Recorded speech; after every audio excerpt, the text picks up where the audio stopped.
Hello and welcome to Climate Check with me, Mary Mwiikisa. Now today we're focusing on displacements as a result of investments. And this is a case of investments, induced displacements in Mumbwa and their climate and social justice dimensions.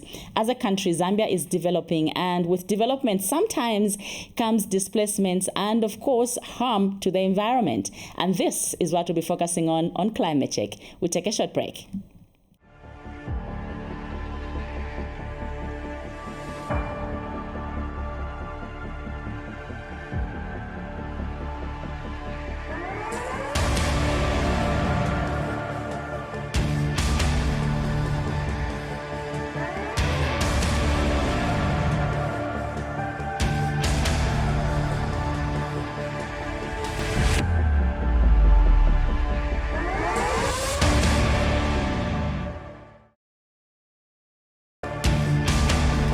Now imagine if trees could provide Wi-Fi, just how many trees you would plant? Well, they provide oxygen. We definitely cannot do without it. Destruction of nature such as forests has led to irreversible climatic changes to our world. Join me as I talk to policy formulators, change makers and climate change interest groups on Climate Check, weekly on this channel. Now you are the solution to climate change.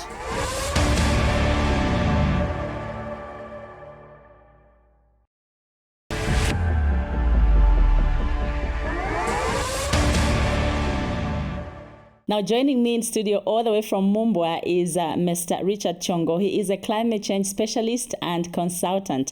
Thank you so much for making it all the way from Mumbwa. It's my pleasure. How is Mumbwa? Mumbwa is okay. Okay. And how are you doing here in Lusaka? Lusaka is good. We're doing well. What are some of the new things in Mumbwa? There's quite a lot. Quite a lot. Yeah. A lot of development. A lot of it, massively. Massively. Sure. Yes, and this is what we are focusing on today on the program. I would just like for you to give us your general assessment of investment-induced displacements generally in Zambia before we focus on Mumbwa. What is your observation? Well, let me start by talking about investment. Mm-hmm. Well, in a nutshell, it simply talks about the allocation of resources. Mm-hmm. Yeah, obviously for the purpose of making a profit. Yes. Yeah, and so there's been so much in Zambia. Wherever you go, Mm-hmm. there's a lot of development taking place.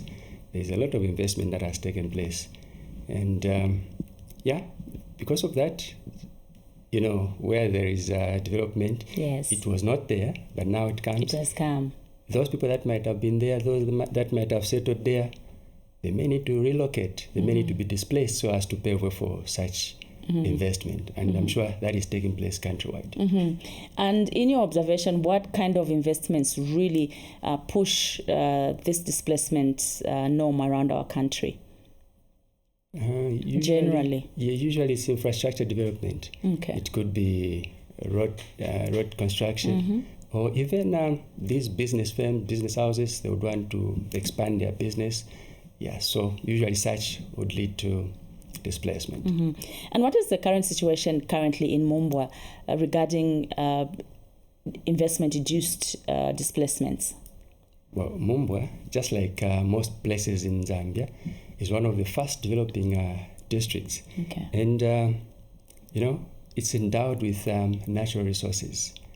We talk about minerals, talk about good soils for agricultural purposes, and wildlife. You know, the Kafue National Park? Yes. Yeah, a large portion of it obviously is in Mumbwa. And that comes with investment, for example, in lodges, hotels, those that do safaris and the like. And so, yeah, these are some of the investments that have taken place in Mumbwa, and maybe in a way they would cause some displacement. Okay. And in cases where people are displaced, what usually happens? Well, normally, like in Mumbwa, we haven't had so much of the complaints to do with displacements. But obviously people always get displaced, but then there is some compensation. So before an investment takes place, according to relevant authorities, there's due diligence that takes place, that is conducted, and then they do the compensation. Yeah, not knowing if the people get satisfied, but if they can't complain, if it's adequate compensation. Yeah, but if they are not complaining, obviously they are okay with it. So there's some kind of compensation, when they are displaced, so that they continue life elsewhere. I'm glad you spoke about compensation. This is when we're dealing with human beings. Now let's talk about the environment. What is the impact of such investments on the environment? Well, when you talk about mining, for example, well, it causes some significant impacts on the environment. If you've been to where they do mining, there are those maybe open pits that they make, or sometimes even underground. But in Mumbwa, we don't have such. We only have open pits. Okay. Well, So this is where they dig openly, like yes, dig out from the surface. Of course, they open the ground so that they can access the ore there. But then, at times, maybe when they decommission that, they may leave the pits open, which is a danger to society. But also, those open pits, when they are doing their mining operations, well, there's a lot of dust if there's no separation of such at times, and that causes air pollution. And when you talk about air pollution, that would lead to respiratory complications. Yeah, so it affects human health. Yeah, apart from that, it also disturbs biodiversity. You know, when they open up the ground and they disturb the ecosystem, as it were. So, yeah, much as it may be investment, if that is not taken care of properly, there's no due diligence that takes place, it may lead to such. But obviously, again, there's mitigation. They always ensure that there's a mitigation measure, or there are mitigation measures that they put in place so as to minimize the possible impacts. We've heard of cases, actually, even in the news, of illegal mining, artisanal mining, whereby most of these miners may not have the adequate equipment to undertake their activities. And I'm not sure if those kind of people would take care of the pit once they've collected the minerals. What is the status quo? Well, that's where the challenge is. I'm sure the relevant authorities have taken stock of that. Yeah, but from what we hear, all the time we hear reports of deaths of such illegal miners and the like. Yeah, so, yeah, if they don't take the necessary steps to prevent those accidents. If they were to do it right, for example, they carry out environmental project briefs or environmental impact assessments before they could start on that. Obviously, they would come up with an environmental management plan which would lessen or probably avoid such possible accidents. Yeah, probably accidents may not be altogether avoided, but they might be mitigated if such EMPs, that is environmental management plans, are put in place. But with illegal mining, well, as it is illegal, so obviously they are not mining with any permission. No, they have no such. Sure. And what are the socioeconomic impacts of such investments on communities? Well, there are so many of such. You know, if there is such a displacement, you'd find that that social cohesion that the people may have had would be disrupted. Okay. Yeah, there's some cultural identity. In our communities, we have people that maybe are pastoralists, they keep animals, and then they are settled here. And so when there is this investment taking place there, you'd find that they will be relocated, they will be displaced.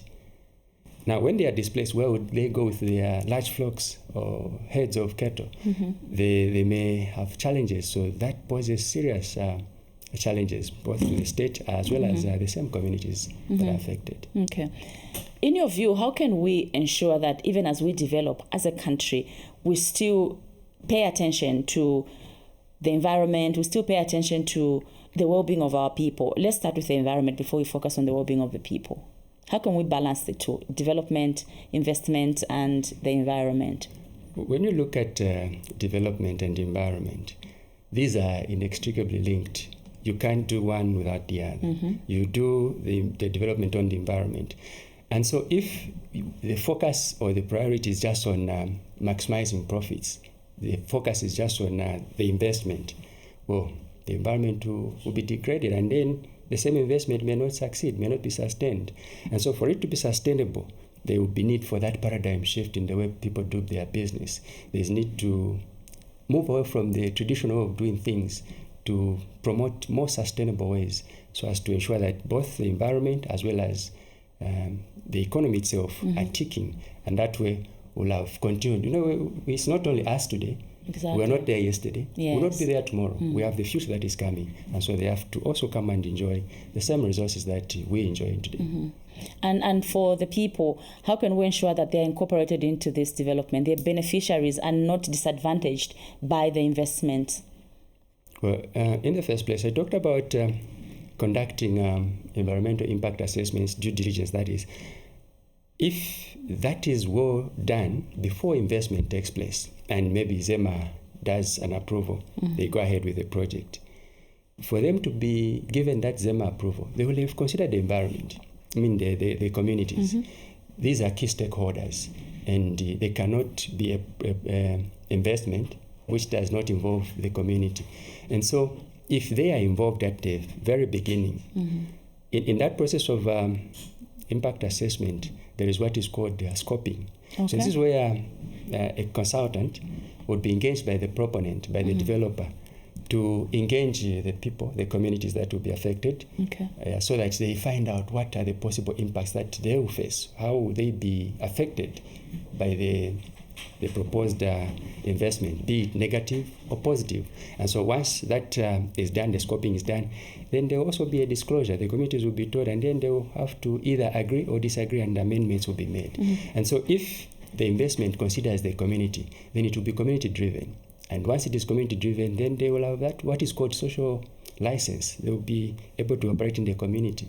And obviously the environment at the same time will not be affected. There will not be degradation and the pollution that we cited earlier. But do you think these communities have a solid voice when it comes to making such decisions?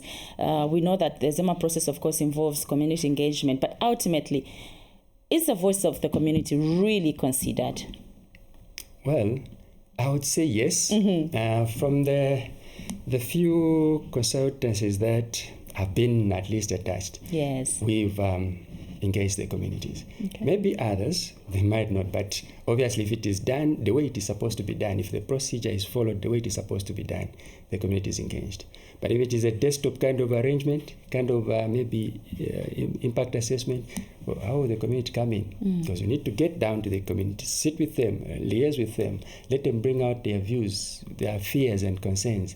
And then once that is done, it is put in the report, and ZEMA obviously will consider that and see if there will be significant negative impacts on the community, and see how they will be mitigated. Because again, in the report, the consultant will state what mitigation measures have been put in place, how they intend to mitigate such, so that if they are to occur, at least there will be no drastic effects on the communities. There's a twist to that.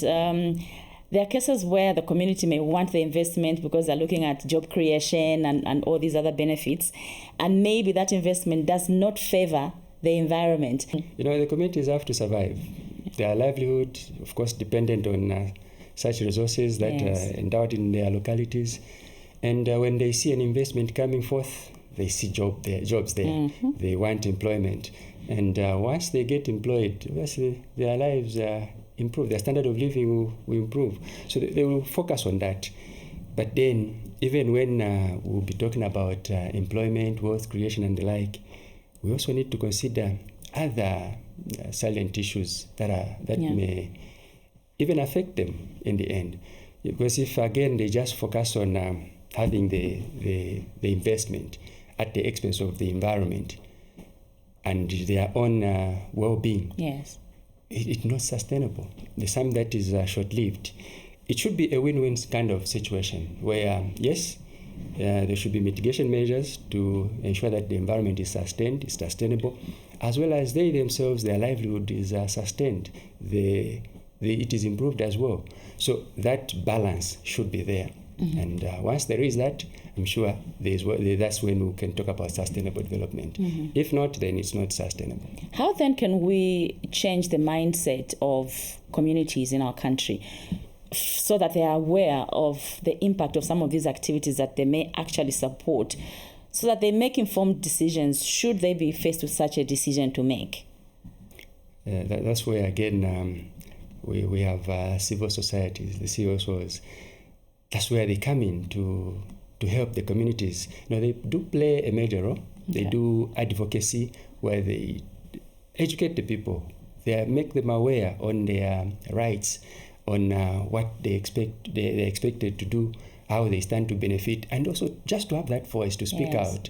Yeah, because at times, maybe because of culture, maybe lack of exposure, or could it be education, they may feel limited. All they are thinking about is the investment. All they want is, okay, there should be some money in the pocket. But then the civil societies will come in, do the advocacy, help them, and then bring about that bridge, the balance between them and probably the proponents, the developers, and the government. So all the key stakeholders, the affected parties, will come together. So the CSOs do play that role to help the communities, to bridge up that gap and help the communities. Mr. Chongo, I'd like to thank you so much for making time to be on Climate Check and for coming all the way from Mumbwa. I really appreciate it. It's my pleasure, Mary, to be here. All right. I appreciate it so much. I've been talking to Mr. Richard Chongo. He is a climate change specialist and consultant. This is Climate Check. Join me on the other side.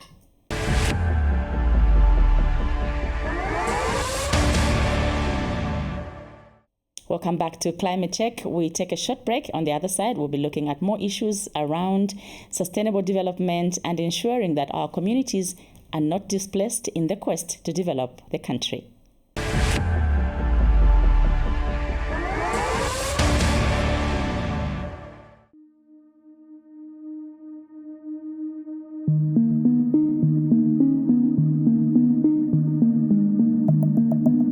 When the ground began to crack beneath their feet, they knew something had changed. In the far south of Zambia, beneath the fertile fields of Sina Zeze, the earth had been hollowed out. A mine dug deeper, and the ground gave way. For families who had lived here for generations, the land was more than soil. It was life itself. But as the cracks in the earth spread, so too did the cracks in their lives. They were about to lose more than land. They were about to lose their way of life.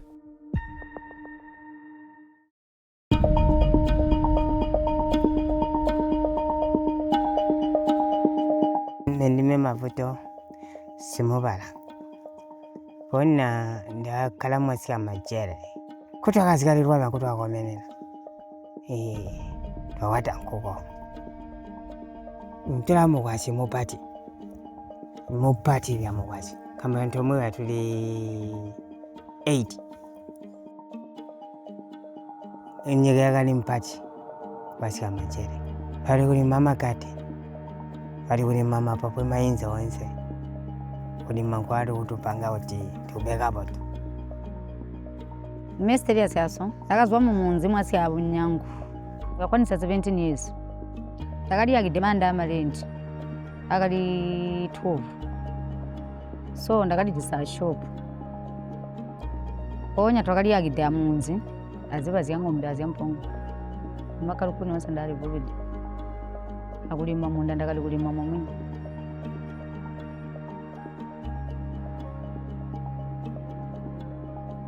The cracks came after mining began below their homes. The land shifted. The houses followed. The people were told to move. We are here in Siabunyangu and in Tandavale village, where we are looking at our people that are being relocated after Kolamko received a protection order from ZEM to resettle the people around this place, especially that there is induced environmental degradation. There are a lot of huge cracks on the ground that are posing danger to the lives of our people around here. And all of us are very concerned, government included, and traditional leaders, civil society, and the community at large. The company has made a move and people are being relocated. We've witnessed about 53 of them are being relocated, going to various areas. Basigama myota mwapainga zintu zyange abamukauli deka proti bamutara na atamuneyaga nkumwinko bagambire batubikire tu matenti bandi pavya balama nderi bamba 2 months ali mbayoli bweza so ina plan muri 2 months njakuli manyika kuti kuti wandiyake ngandabya kuti wanita nenga kwana 2 months njida kapekoti ni batana lichosya Tisa inganda nga yakuja niko. Nampa window ile leva mbobo kuno nanza.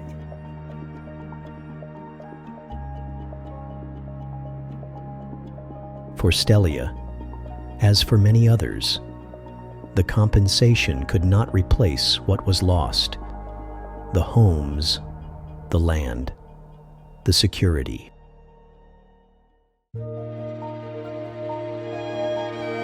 Manje bandipedde akali 40 pin. So mumaleyo twawala plot ya 18 pin kamalika kashala ako. Inkonki twanda kuti matina nga munyala ngiba akatusira ambito kolomone tuyaske. Foto umefuta ambi. So anto umobia kuti ya plot anganda amazenke yako na 70. The compensation is not really enough. We are very concerned as an organization because, if somebody is given a 2 kwacha per square meter, you find that somebody with a larger portion of land may simply end up with 10,000 to 15,000. And what's that for somebody who has lived in that land for over 50 years? And where can they even go? Once ma plot ngito akali kupimya, taagwa akashala byombo munyo. Kambonga nuwa ula plot uze kuti umbere ndiyo jana chibutu. So ale ma plot akambombo mena byombo, bakali kubweza byo ngande alo biyo la ngande alo kwa mana plot tago. Mbebor bangu da abambira ati ani nizana irandi yase iributi. Maswe tupabyo nizana ingande alo njimwe yaga nyigape. Namenda alishupite. Baye uti kaba tupolera byola awazi. Tujane menda ko. Uta ukupenga utachipipe. Amina tupenge debye. Pamaini. Besire utokwa. Parangula busena ba utiwa. Tube safe. Kamba gaino nga mpuba kwisa. Palemba uti danger. Palemba uta ko sigwi. No muli miunda no mubalembe de danger nituo kalale. Kama ino miunda irashopa alimu kuja na munda. Taimpungu auja na pe. Ibe. Much as we appreciate these companies coming into these areas, bringing employment, and government can be able to tax companies, but mining companies at the same time, they are disrupting the cultural heritage of our people. There are shrines here. There are sensitive areas like graveyards. There are customs really which guide, and people really respect these areas. They are closer to their hearts.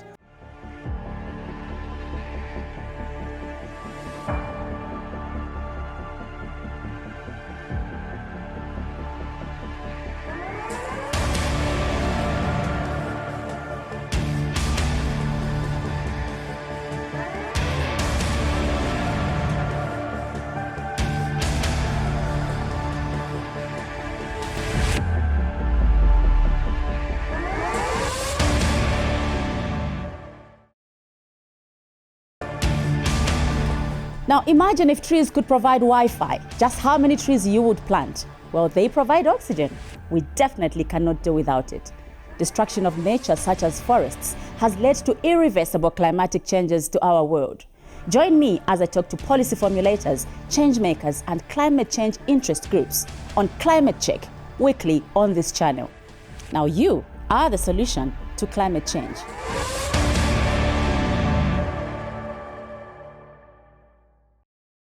We have come to the end of the program for this week. Join me again next week. Same time, same channel. Ensure that you play your role in ensuring that our country is green and clean, and play your part even at household level in climate action. Thank you for watching. Goodbye.